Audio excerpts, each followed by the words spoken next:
El archipiélago que forma las Islas Malvinas fue en 1982 testigo de una guerra impensada, en la que un país sin historial reciente en guerras enfrentaba a una de las potencias más grandes del mundo. Las batallas se llevaron en tierra, en el mar y en el aire. El mundo se llevó varias sorpresas, pero definitivamente la batalla aérea se llevó gran parte de las miradas. Las arriesgadas maniobras de la aviación argentina y los inéditos modos de ataque hicieron que luego de esta guerra los protocolos de defensa naval cambiaran para siempre. 1982 Malvinas, la guerra desde el aire. Por 150 años los reclamos se realizaron de forma pacífica y diplomática.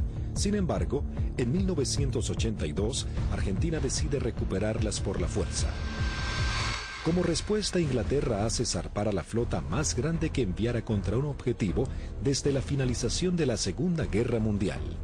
La Royal Navy y sus modernos Harrier enfrentarían a la aviación argentina y bombardearían objetivos terrestres en las islas. Estaba a punto de gestarse uno de los enfrentamientos más espectaculares de la aviación moderna. Los Sea Harrier y los Harrier GR-3 llegaban a la zona de conflicto con el objetivo de dominar la batalla aérea.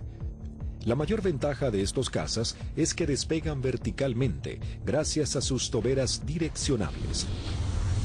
A la enorme experiencia de los pilotos británicos en combates aire-aire, se sumaba que llegaban armados con el misil americano Sidewinder IM-9L, capaz de alcanzar a su blanco, aun siendo lanzado desde cualquier posición.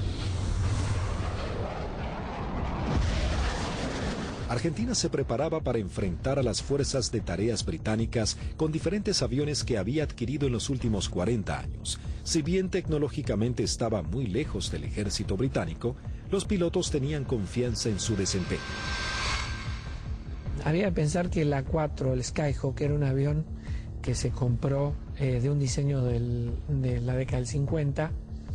Era un avión que la Fuerza Aérea lo compró usado en el desierto de Mojave, se le hizo el overhaul y se trajo a la Argentina, voló aproximadamente 140.000 horas antes de la Guerra de Malvinas, o por ahí, o sea que es un avión que tuvimos muchísima experiencia. La flota de la Fuerza Aérea Argentina estaba compuesta por las máquinas que para el momento eran antiguas. En 1955 había iniciado un plan de renovación de sus cazas y bombarderos pesados. Los primeros que habían llegado al país luego de implementar esta política fueron los bombarderos Canberra, que para aquel momento contaban con un sistema de armas de vanguardia. Y en Inglaterra surgió una polémica, pues había algún sector que quería vender y tener a Argentina como un cliente de equipo militar, operaciones comerciales que eran muy rentables, muy redituables, pero un sector del Foreign Office se opuso terminantemente porque consideraban que ese era un riesgo y que la Argentina, con aviones como el Canberra, podía o estaría en condiciones de intentar ocupar las posesiones inglesas en el Atlántico Sur y en la Antártida, básicamente las Islas Malvinas, ya en el año 55. La mayoría llevábamos muchos años en la unidad, habíamos tenido un adiestramiento muy bueno, muy adecuado. Para nosotros esto era como participar en uno de los tantos ejercicios que se hacían, ¿no es cierto?, en esa época, y se simulaban operaciones reales, con lo cual teníamos un adiestramiento muy bueno y aparte un conocimiento mutuo entre las tripulaciones muy bueno, ¿no es cierto?, y aparte un espíritu realmente que nunca decayó.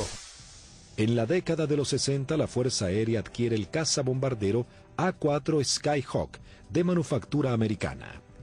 La Fuerza Aérea Argentina comenzó a recibir sus primeros A4 en 1966 y en 1974 se adquirió un nuevo lote de 25 Skyhawks A4C.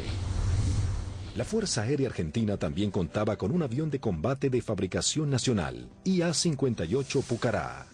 Una docena de cazas a reacción Mirage 3 que habían sido adquiridos con la finalidad de proveer defensa aérea a la ciudad de Buenos Aires también estaban al servicio de las batallas aéreas. 39 aviones Dagger de origen israelí, su principal función era la cobertura aérea y el bombardero.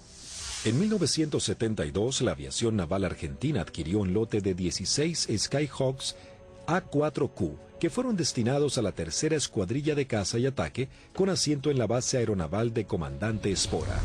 La tercera de caza y ataque con Skyhawk había desarrollado numerosas técnicas o tácticas propias para atacar naves a mar abierto. Era una unidad, desde ese punto de vista, muy experimentada y reconocida inclusive por su capacidad.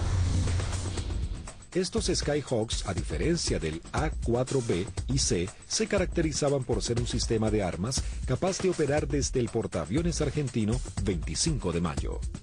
Pero para finales de 1981, los veteranos Skyhawks habían llegado al límite de la vida útil y la escuadrilla estaba a punto de pasar a retiro. Estaba pasando la escuadrilla por uno de sus peores momentos de la historia. Mejor dicho, el peor momento de la historia. 7 de los 10 aviones que contaba la escuadrilla estaban fisurados. Y eso significaba el cambio de las alas para poder seguir volando con seguridad. Algunos se pudieron cambiar, 2 de ellos se cambiaron el ala, pero los otros, los menos afectados, volaron con el larguero fisurado durante todo el conflicto. Y con respecto a los cohetes eyectores de asiento, también se ordenó que mientras durasen las operaciones no se iban a considerar vencidos esos cohetes, así que volamos con los cohetes de eyección vencidos. Así que el material nos encontraba a principios del 82 con solamente 3 aviones en servicio y que podían volar gracias a que la Fuerza Aérea nos había facilitado en préstamo 3 cohetes eyectores de asiento. Eso sumado a las falencias que ya se veían arrastrando de a tiempo, como los cañones de 20 milímetros que se trababan y que nunca fueron cambiados como pedíamos por los cañones DEFA de 30 milímetros que tanto éxito habían tenido los israelíes con su incorporación. Siempre tuvo apoyo la escuadrilla, pero llegaba un momento de transición. La incorporación de los aviones superestandar significaba que se iba a dejar de operar este sistema de armas, donde una escuadrilla que se estaba formando recibía todo el apoyo y la otra escuadrilla que estaba cerrándose de alguna manera. Finalmente, la Armada Argentina acababa de adquirir una nueva tecnología francesa, el cazabombardero embarcado Super Étendard, capaz de lanzar el misil AM-39 Exocet, concebido para ataques a unidades de superficie. La segunda escuadrilla de ataque, aeronaval de caza y ataque equipada con Super Étendard, era una unidad de élite de alta tecnología, pero que recién estaba recibiendo sus aviones y tenía como tarea desarrollar y aprender a utilizar este arma que era muy potente y que no tenía equivalente en la región. También se contaba con un lote de cazas a reacción Air Macchi 326 GB y Air Macchi 339, que tenían la capacidad de poder operar en terrenos desfavorables y pistas cortas. La Operación Rosario, cuyo objetivo fue recuperar el control argentino en las Islas Malvinas, se llevó a cabo en las primeras horas del 2 de abril de 1982. Un grupo de comandos anfibios de la Armada Argentina desembarcó en las islas, redujo a la pequeña guarnición británica y tomó posesión del gobierno. El 2 de abril de 1982 estaba destinado en la 5ª Brigada Aérea, en el grupo 5 de caza, y a las 7 de la mañana, la presentación normal que hacíamos todos los días, nos enteramos que habíamos recuperado nuestras Islas Malvinas. El 2 de abril, cuando fui hacia la escuadrilla, cuando ingresé, ahí me enteré que habían tomado las Malvinas.